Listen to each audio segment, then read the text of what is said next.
Hello नमस्कार दोस्तों, स्वागत है आप सभी का हमारे यूट्यूब चैनल पर। आज हम आपके लिए एक नया चैप्टर स्टार्ट करने जा रहे हैं। ये अभी जितनी भी पिछली क्लासेस हमने पढ़ी हैं उसमें सिर्फ हमने ये पढ़ा है sine theta, cos theta, tan theta. अभी आप लोग ये सोच रहे होंगे कि ये खाली पढ़ना ही होता है, इनका जो हमारी नॉर्मल लाइफ है इनमें इनका उपयोग भी होता है। तो बस इस क्लास में हम यही पढ़ेंगे जो हमने पिछली क्लास में जो भी त्रिकोणमिति हमने पढ़ी थी उसका उपयोग कहाँ होता है, अभी तक क्या क्या उपयोग किया गया है उसका। तो जैसे कि किसी बिल्डिंग की हमें ऊंचाई निकालनी होती है, उससे कितना डिस्टेंस हमें ऊंचाई दे रखी है तो उससे हमें कितनी दूरी पर हैं। और ये नौ संचालन होते हैं, जैसे नावें होती हैं, सोनार जो समुद्र में पता लगाया जाता है कि ये जो नाव है कितनी दूरी पर चल रही है। उसके बाद में मानचित्र, भूगोल के अंदर मानचित्रों का जो निर्माण किया गया है वो भी इसी से किया गया, अक्षांश, देशांतर जो भी है, ठीक है। और तो इनमें हमारी त्रिकोणमिति का उपयोग किया गया है। तो हम इस चैप्टर में समझेंगे इससे रिलेटेड कुछ क्वेश्चन। सबसे पहले हम समझेंगे कि किस प्रकार से इसमें क्वेश्चन आने वाले हैं, ठीक है, और किस टाइप के क्वेश्चन आएंगे। तो उससे क्वेश्चंस को करने से पहले हम कुछ एग्जाम्पल को यहाँ पर समझेंगे। तो एग्जाम्पल को समझने से पहले यहाँ पर हम देखते हैं कि इसमें दो प्रकार के कोण होते हैं, उन्नयन कोण और अवनयन कोण, ठीक है। किस प्रकार के कोण होते हैं? उन्नयन कोण और अवनयन कोण।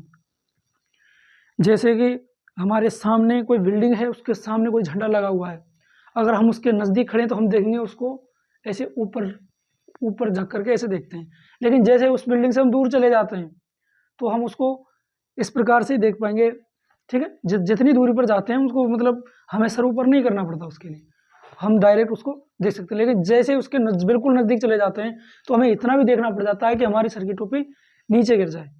तो ये किस प्रकार से होता है? अगर हम किसी बिल्डिंग की हमें ऊंचाई ज्ञात है, यदि हमें किसी बिल्डिंग की ऊंचाई ज्ञात है तो हमें हमारे देखने के नज़रिए से, देखने के कोण से, किस कोण से हम देख रहे हैं उस कोण से हम बिल्डिंग से हमारी दूरी को निकाल सकते हैं, या फिर हमारी दूरी का जो डिस्टेंस है उससे हम बिल्डिंग की ऊंचाई निकाल सकते हैं। अब वो कैसे निकालेंगे इस क्वेश्चन में देखते हैं। सबसे पहले देखते हैं कि उन्नयन कोण किसे कहते हैं और अवनयन कोण किसे कहते हैं, ठीक है। ये मैंने इसके उपयोग बता दिए कि ऊंचाई, दूरी में, भूगोल में, नौ संचालन में, ठीक है, और मानचित्र वगैरह बनाने में जो हमारी त्रिकोणमिति है इसका उपयोग किया गया है, ठीक है।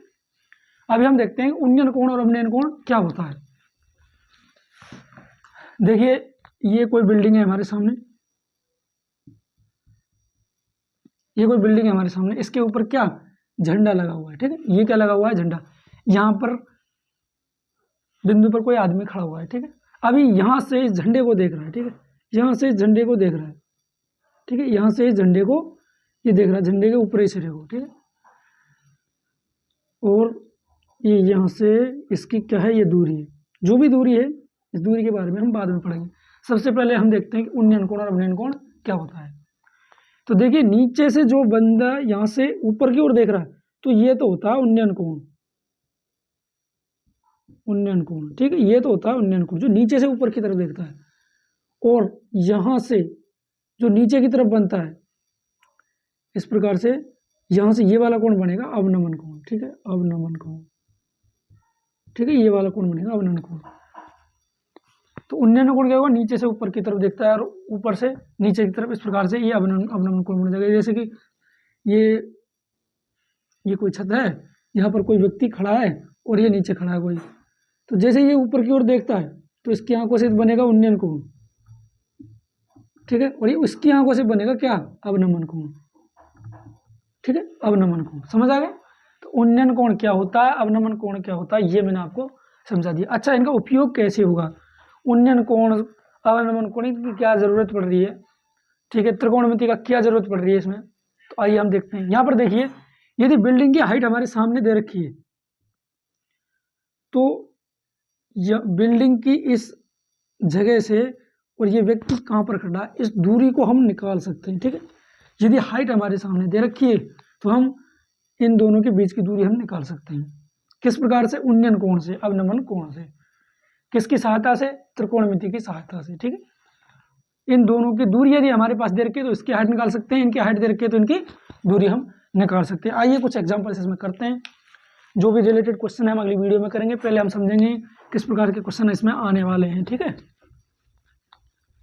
तो जैसे कि ये हमारे सामने कोई बिजली का खंभा है, ठीक है, कोई बिजली का खंभा है, ये सिरा है, ऊपर ऊपरी सिरा है, यहाँ पर कोई व्यक्ति यहाँ से इस सिरे को यहाँ से ऐसे ये ऊपर की ओर देख रहा है, ठीक है।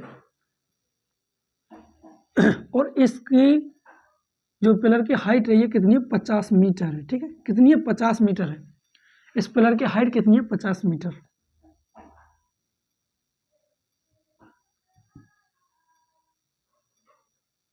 ये कोई बिजली का खंभा है, इस खंभे की हाइट है 50 मीटर, ठीक है। जितनी भी मान लें, ठीक है, मान रहे हैं। और यहाँ से कोई व्यक्ति इसको, इसके सिरे को देख रहा है। अच्छा, इसके सिरे से जो ये उन्नयन कोण बनता है, उन्नयन कोण ही बनेगा इधर से, ठीक है। ये क्या बनेगा, उन्नयन कोण ही बनेगा, ठीक है। क्या बनेगा, यहाँ पर उन्नयन कोण बनेगा। ये उन्नयन कोण बन रहा है इसकी आंखों से 30 डिग्री, 30 डिग्री का। जब ये व्यक्ति यहाँ से इसके शिखर को देखता है तो इसकी आंखों से 30 डिग्री का कोण यहाँ पर बनता है। इस कोण को क्या बोलेंगे, उन्नयन कोण, ठीक है। क्या बोलेंगे, उन्नयन कोण, ठीक है। अच्छा, ये हमारे सामने 50 मीटर दे रखी है, ये यहाँ से 30 डिग्री के एंगल से इसको देख रहा है। तो अब क्वेश्चन ये पूछता है कि वो व्यक्ति इस पिलर से कितनी दूरी पर खड़ा है। ये हमारे सामने क्वेश्चन आएगा कि जो व्यक्ति इस पिलर को देख रहा है 30 डिग्री के एंगल पर, जिस पिलर की हाइट है 50 मीटर, तो वो व्यक्ति उससे कितनी दूरी पर खड़ा है, ये इसके अंदर ये क्वेश्चन पूछा जाएगा। तो क्वेश्चन कैसे, इसको कैसे निकालना हमें, तो सबसे पहले क्या करेंगे, ए बी सी हम क्या मान लेंगे, एक समकोण त्रिभुज मान लेंगे, ठीक है। इसको क्या मान लेंगे, समकोण त्रिभुज, क्योंकि त्रिकोणमिति किस पर चलती है, समकोण त्रिभुज पर ही चलेगी, ठीक है। समकोण त्रिभुज मान लिया, ए बी सी। अच्छा, इसकी हाइट कितनी है, 50 मीटर। इसकी नहीं दे रखी, इसकी नहीं दे रखी तो हम क्या मान लेंगे, एक्स मान लेंगे, ठीक है। अच्छा, ये कोण कितने का दे रखा है, 30 डिग्री का कोण ही दे रखा है। अच्छा, ये क्या है, ये हमारा क्या है, लंब है। ये क्या है, हमारा आधार, ठीक है। यहाँ पर पिछले जो हमने चैप्टर पढ़े थे उसके हिसाब से यहाँ पर कोई भी कोण चेंज नहीं हो रहा है, तो नॉर्मली ये हमारा लंब होगा, ये हमारा आधार होगा। नीचे वाला हमारा आधार होगा, ये हमारा लंब होगा, ठीक है। नॉर्मली यही होगा जो समकोण त्रिभुज में होता है। अच्छा, ये हमारा लंब है, ये आधार है। लंब दे रखा है, आधार पूछ रहा है, और एंगल दे रखा है, ठीक है। इसमें कोण कौन सा है, 30 डिग्री। जो कोण दे रखा है उसके सामने वाली भुजा को लंब मान रहे हैं, ठीक है। 30 डिग्री इसके सामने वाली भुजा लंब हो गई। नॉर्मल सी बात है, पिछले पीछे हमने पढ़ा था तो उसी हिसाब से मान लेते हैं। ये हमारा लंब होगा और ये आधार होगा, ठीक है। इसमें जो चैप्टर है इसमें हमें लंब आधार को चेंज करने की इसमें ज़्यादा परेशानी नहीं आएगी, इतना कुछ कॉम्प्लिकेटेड है नहीं। इसमें सिर्फ एक भुजा दी जाएगी और एक भुजा पूछी जाएगी, इसमें सिर्फ इतना है, सिंपल है, तो ये बहुत आसान है। अच्छा, लंब और आधार हम जाते हैं किस पर, लाल बटे कक्का पर, लाल बटे कक्का। इसमें कोई ऐसा फॉर्मूला है जो लंब आधार को रिलेटेड करता है, तो सबसे पहले देखते हैं। यहाँ पर, यहाँ लिखते हैं साइन थीटा, यहाँ लिखते हैं कोस थीटा, यहाँ लिखते हैं टेन थीटा, फिर यहाँ लिखते हैं कोट थीटा, फिर यहाँ लिखते हैं सेक थीटा, फिर यहाँ लिखते हैं कोसेक थीटा, ठीक। क्लॉकवाइज दिशा में ही तो लिखते हैं वो, ठीक है। तो यहाँ देखते हैं, देखिए एक तो टेन थीटा होता है लंब बटे आधार, और एक होता है कोट थीटा आधार बटे लंब। तो इन दोनों में से कोई भी मान लें, कोई फर्क नहीं पड़ेगा। तो हम मान लेते हैं यहाँ पर टेन थीटा का लंब बटे आधार। क्या मान लेंगे, टेन थीटा बराबर में लंब बटे आधार, ठीक है। क्या होता है, लंब बटे आधार। टेन थीटा बराबर में क्या हो गया, लंब बटे आधार। चल, लंब कितना है हमारा, 50। देखिए सबसे पहले देखते हैं टेन, थीटा कितना है, 30, क्योंकि कोण कौन सा है, 30 डिग्री, ये वाला कोण है सी, तो सी के सामने वाली भुजा क्या मानेंगे, लंब। तो लंब हमारा कितना हो गया, 30, सॉरी 50, ठीक है। और आधार कितना है, एक्स, आधार कितना है, एक्स, ठीक है। अच्छा, थीटा कितना है हमारा, थीटा माने कोण, कोण कितना है यहाँ पर, 30 डिग्री, ठीक है।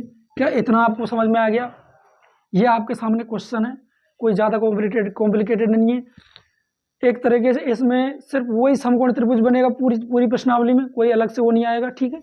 समकोण त्रिभुज बनेगा, एक भुजा दी जाएगी, दूसरी भुजा पूछेगा। इसमें हाइट दी जाएगी तो दूरी पूछेगा, दूरी दी जाएगी तो हाइट पूछेगा, ठीक है।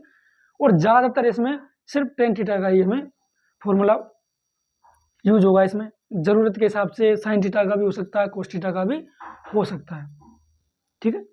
तो इसमें कोई भी ऐसा है नहीं कि आपको ज़्यादा कॉम्प्लिकेटेड लगे। जो चैप्टर आपने 8वां चैप्टर आप यदि आपने अच्छे से कर लिया तो ये प्रश्नावली तो बहुत ही सरल है। कैसे? ये प्रश्नावली तो बहुत ही सरल है। और सबसे विशेष बात कि इसमें आपको सारणी के मान याद होने चाहिए। ठीक है, क्या होने चाहिए? सारणी के मान याद होने चाहिए। इसीलिए मैंने आपको सबसे पहले इस प्रश्नावली को कराने से पहले आपको 8वीं प्रश्नावली कराई थी। ठीक है, तो देखिए tan 30 डिग्री का मान कितना होता है? tan 30 डिग्री का मान होता है 1/√3। 1/√3 बराबर में 50/x। नीचे जगह नहीं है तो इसको थोड़ा सा यहाँ लिख लेते हैं। मैं कोई सवाल नहीं करा रहा हूँ, एक मेथड समझा रहा हूँ। ठीक है, तरीका समझा रहा हूँ। अगर ये आप ये मतलब ये एक तरह का बेसिक है, मतलब इसको प्रश्नावली का बेसिक है, ये फॉर्मेट है। इस तरीके से हमें करना होता है। 1/√3 tan 30 डिग्री का 1/√3 बराबर में 50/x। ठीक है, अच्छा अभी क्या करेंगे इसमें? अभी हम इसमें क्या करेंगे? देखिए अंश बटे हर बराबर में अंश बटे हर। तो ऐसी स्थिति में हम क्या करेंगे? वज्र गुणा करेंगे। क्या करेंगे? क्रॉस मल्टीप्लाई, इसका मल्टीप्लाई इससे, इसका मल्टीप्लाई इससे, वज्र गुणन। क्या करेंगे? वज्र गुणा करने पर वो जैसे हम क्वेश्चन करेंगे तो हर एक स्टेप को लिखेंगे। यहाँ पर मैं समझा रहा हूँ आपको। तो x का गुणा x से किया तो x बराबर में 50/3। ठीक है, x बराबर में 50/3 जो आपके सामने आ गया। तो देखिए x क्या था? x था ये यहाँ पर था 50/3। x था c से b की दूरी, कोई व्यक्ति था उसकी पिलर से दूरी कितनी हो गई? 50/3। 50/3। देखिए जैसे आपके सामने पिलर दे रखा था, उसकी हाइट दे रखी थी, पूछा क्या था कि वो व्यक्ति कितनी दूरी पर खड़ा है और वो कोण दे रखा था, कितने एंगल से उसको देख रहा है, उसकी शिखर को कितने एंगल से देख रहा है। तो हमें क्वेश्चन में दिया हुआ था कि 30 डिग्री के एंगल से उसके शिखर को देख रहा था। और क्या दिया हुआ था? पिलर की हाइट दी हुई थी। ठीक है, तो हमने आसानी से क्या निकाल लिया? उस व्यक्ति से पिलर का डिस्टेंस, कितनी दूरी पर पिलर था। इस प्रकार से इस त्रिकोणमिति का उपयोग करके हमने बहुत आसान तरीके से ये निकाल लिया। ऊंचाई दी हुई थी, दूरी निकाल ली, दूरी दी हुई, अगले क्वेश्चन में जैसे कि दूरी दी जाएगी तो हम इस प्रकार से हाइट निकाल लेंगे इसकी। तो ये हमारा चैप्टर है, चैप्टर नंबर 9। इसकी जो अगली वीडियो में हम इसका क्वेश्चन नंबर 1 स्टार्ट करेंगे। तो इस प्रकार से क्वेश्चन आएंगे आपके सामने।